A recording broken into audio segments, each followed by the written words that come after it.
Application of Leontief input output model. Input output model, जिसको Leontief model भी कहा जाता है, उसकी एप्लीकेशन पढ़ेंगे। ये मॉडल हमें बताता है किसी भी इंडस्ट्रीज का एक दूसरे के ऊपर इंटरडिपेंडेंस के बारे में। एप्लीकेशन है an economy is based on 3 sectors. एक इकोनॉमी है जो 3 सेक्टर्स पे बेस्ड करता है: agriculture, manufacturing and energy. Production of $1 worth of agriculture requires input of $0.2 from agriculture। Agriculture के $1 की कीमत की प्रोडक्शन के लिए कितना इनपुट चाहिए? एग्रीकल्चर से $0.20 की इनपुट चाहिए, मैन्युफैक्चरिंग से $0.20 की इनपुट चाहिए एंड 0.20 फ्रॉम एनर्जी, और एनर्जी से भी $0.20 की इनपुट चाहिए। इसी तरह production of $1 worth of manufacturing required input of manufacturing के $1 की प्रोडक्शन के लिए इनपुट चाहिए $0.40 from agriculture, 0.10 from manufacturing and 0.10 from energy. Production of $1 worth of energy, energy की $1 वर्थ की प्रोडक्शन के लिए इनपुट चाहिए $0.30 फ्रॉम एग्रीकल्चर, एग्रीकल्चर में से $0.30, मैन्युफैक्चरिंग में से $0.10 और एनर्जी में से भी $0.10। फाइंड द आउटपुट, हमने आउटपुट फाइंड करना है for each sector that is needed to satisfy a final demand of $10 billion of agriculture, 15 billion for manufacturing and 20 billion for energy.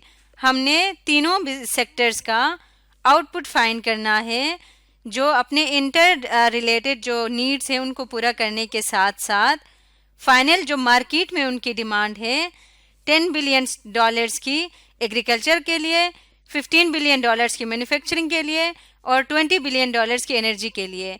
In demands को भी पूरा करें, साथ में इंटरनल नीड्स को भी पूरा करके टोटल इन सेक्टर्स को कितना आउटपुट प्रोड्यूस करना पड़ेगा, ये हमने फाइंड करना है। अब इस क्वेश्चन को स्टडी करने से हमें अंदाज़ा हुआ है कि ये जो गिवन मॉडल है ये क्या है? ये एक ओपन मॉडल है। ओपन मॉडल किसको कहते हैं? जिसमें इंटरनल डिमांड के अलावा जो एक्चुअल मार्केट डिमांड होती है उसको भी मेंशन किया होता है, तो उसको कहते हैं ओपन मॉडल। तो हमने जब भी इस तरह के वर्ड प्रॉब्लम को सॉल्व करना है तो जहां मुमकिन हो टेबुलर फॉर्म में लिखना सबसे आसान रहता है, इसलिए हम टेबल ले आते हैं और सबसे पहले इसको टेबुलर फॉर्म में लिखते हैं। हमारे पास 3 सेक्टर्स हैं: एग्रीकल्चर, मैन्युफैक्चरिंग एंड एनर्जी। तो एग्रीकल्चर को मैं ए कह देती हूँ, मैन्युफैक्चरिंग को एम और एनर्जी को ई से शो करती हूँ। तो यहाँ पे भी आएगा ए, एम और ई। इस टेबल को जो हम बना रहे हैं इसको इनपुट आउटपुट टेबल भी कहा जाता है। और यहाँ पे आ जाएंगे मार्केट डिमांड, जिसको मैं डी कह देती हूँ, जो मार्केट में इनकी डिमांड है। तो जैसे कि हम जानते हैं कि हर रो क्या शो करता है, जिस रो में जो इंडस्ट्री है उसकी आउटपुट को शो करता है और हर कॉलम उसके इनपुट को शो करता है, यानी उसको कितना इनपुट रिक्वायर्ड है उसको शो करता है। तो अब अगर इसको दोबारा रीड करें तो सबसे पहले उन्होंने कहा हुआ है कि एग्रीकल्चर में $1 वर्थ के प्रोडक्शन के लिए इनपुट चाहिए फ्रॉम एग्रीकल्चर, कितना इनपुट चाहिए? $0.20 की। एग्रीकल्चर की प्रोडक्शन के लिए एग्रीकल्चर से ही इनपुट चाहिए $0.20 की। इसी तरह से उसको एनर्जी से भी और मैन्युफैक्चरिंग से भी $0.20 की ही इनपुट चाहिए। तो इनपुट सारा हम इस तरह से लिखते हैं वर्टिकली। मैन्युफैक्चरिंग से भी $0.20 चाहिए और एनर्जी से भी $0.20 चाहिए। तो वो ये सारे इनपुट्स हैं जो एग्रीकल्चर सेक्टर को रिक्वायर्ड हैं $1 वर्थ की प्रोडक्शन के लिए। आपने इस इनपुट को इस तरह से नहीं लिखना क्योंकि रो वाइज आउटपुट आता है, तो आपने इसको कॉलम वाइज ही लिखना है। आगे कहा हुआ है production of $1 worth manufacturing required input of 0.40 from agriculture. Manufacturing के लिए एग्रीकल्चर से इनपुट चाहिए $0.40 की, 0.10 from manufacturing and 0.10 from energy. Manufacturing से चाहिए $0.10 की और एनर्जी से भी $0.10 की इनपुट चाहिए।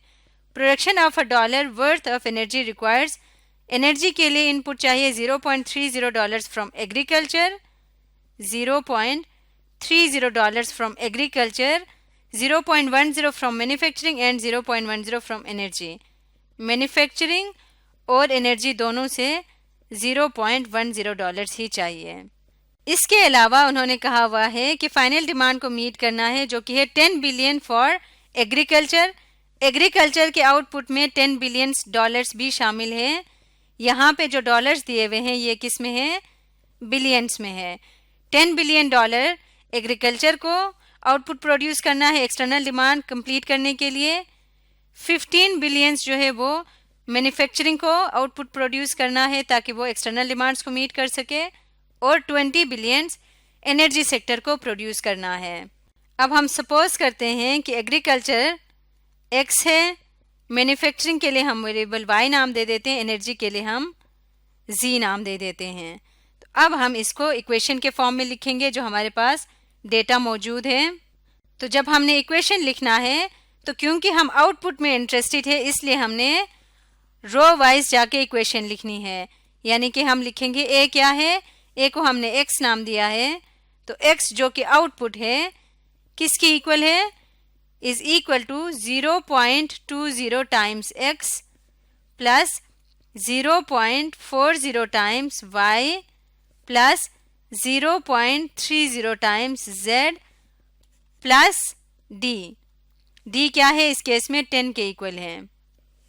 इसी तरह दूसरी इक्वेशन आएगी y मैन्युफैक्चरिंग की, मैन्युफैक्चरिंग को हमने y कहा हुआ है, तो ये आ जाएगा 0.20x plus 0.10y plus 0.10z plus 15।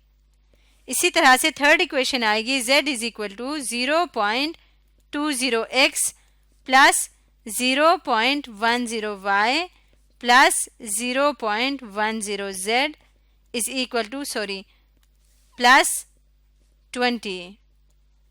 ये इक्वेशंस लिखने के बाद अब हमने क्या करना है, इसको मैट्रिक्स फॉर्म में लिखना है। तो ये आ जाएगा x y z, इसको मैट्रिक्स ऑफ वेरिएबल या फिर हम वेक्टर भी कहते हैं। ये क्या है, ये आउटपुट वेक्टर है। और इसके बाद हम यहाँ पे लिखेंगे 0.20, ये हम लिखेंगे इनपुट मैट्रिक्स जो कि है 0.20, 0.40, 0.30, 0.20, 0.10, 0.10, 0.20, 0.10, 0.10 और इसको क्या कहेंगे, इसको कहते हैं मैट्रिक्स ऑफ इनपुट या इसको इनपुट मैट्रिक्स कहा जाता है। और अब यह है मैट्रिक्स ऑफ डिमांड जो कि है 10, 15 और 20। अब इस सिस्टम को सॉल्व करते हैं। तो अब इस सिस्टम को हम मैट्रिक्स इक्वेशन के फॉर्म में किस तरह से लिखेंगे, इसको हम कहते हैं x इज इक्वल टू, इसको हम कहते हैं मैट्रिक्स ऑफ जो इनपुट है, इसको m कहते हैं। सॉरी, m के साथ x भी मल्टीप्लाई हो रहा था जो मैं यहाँ पे लिखना भूल गई हूँ।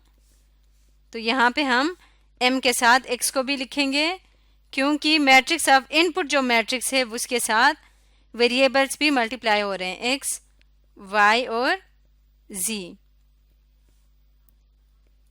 तो m इंटू x यहाँ पे आ जाएगा प्लस d।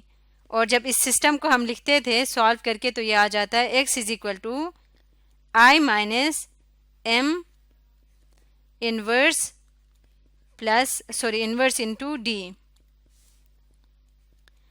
अब हमने इस सिस्टम को सॉल्व करना है ताकि हमें आउटपुट मिले। तो इस सिस्टम को सॉल्व करने के लिए ये वाला पार्ट सबसे ज़्यादा इम्पॉर्टेंट है, ये इनवर्स एग्जिस्ट करेगा तभी ये सिस्टम सॉल्व होगा। तो सबसे पहले हम फाइंड करते हैं i माइनस m। i क्या है, आइडेंटिटी मैट्रिक्स है, इसका ऑर्डर सेम उतना होगा जितना m का ऑर्डर होगा। इस केस में m एक 3/3 मैट्रिक्स है तो यहाँ पे i भी एक 3/3 मैट्रिक्स ही होगा। 0 0 1, इसमें से हमने माइनस करना है m को तो अब इसको माइनस करेंगे I में से M को, तो ये इक्वल आएगा, तो ये हमारे पास वैल्यू आ गई है I माइनस M की। नेक्स्ट स्टेप हमने क्या करना है, हमने इसका इन्वर्स फाइंड करना है। तो यहाँ पे लिख देते हैं I माइनस M इन्वर्स। ये हम रो ऑपरेशन से फाइंड करेंगे। तो जब इसका इन्वर्स कैलकुलेट करेंगे तो ये मैट्रिक्स आ जाएगा।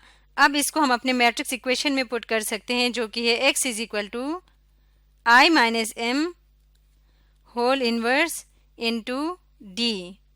तो हम यहाँ पे इनकी वैल्यूज़ को सब्स्टिट्यूट कर देंगे, तो ये इसकी इक्वल आ जाएगा। अब इनको मल्टीप्लाई करके देखते हैं। तो जब इनको मल्टीप्लाई करके सॉल्व करेंगे तो मैट्रिक्स हमारे पास आ जाएगा 67.4, 75.6, 45.6। ये मैट्रिक्स आ जाएगा हमारा फाइनल आउटपुट मैट्रिक्स इसको कहेंगे, जो कि किसकी इक्वल है, पहले हमें नहीं पता था x, इसलिए हमने इसको x, y और z वेरिएबल नाम दे दिए थे। तो इस तरह से आउटपुट मैट्रिक्स की वैल्यू हमारे सामने आ गई है। x किसके इक्वल है, 67.4, और ये किस में है, ये सारी वैल्यूज़ बिलियंस में हैं, क्योंकि ओरिजिनली जो हमारा डिमांड मैट्रिक्स था वो बिलियंस में था, तो ये वैल्यूज़ भी बिलियंस में ही है। तो x है 67.4 बिलियंस, y है 75.6 और z है 45.6 बिलियंस। तो हम अपने इस कंक्लूजन को वर्ड्स में लिखते हैं, the agriculture, manufacturing and energy sector should produce $67.4 billion, $75.6 billion and $45.6 billion worth products respectively, ताकि वो मार्केट डिमांड के साथ साथ इंटरनल डिमांड्स को भी मीट कर सके। तो आज की वीडियो में हमने एप्लीकेशन सॉल्व किया लियोनटिफ इनपुट आउटपुट मॉडल से रिलेटेड।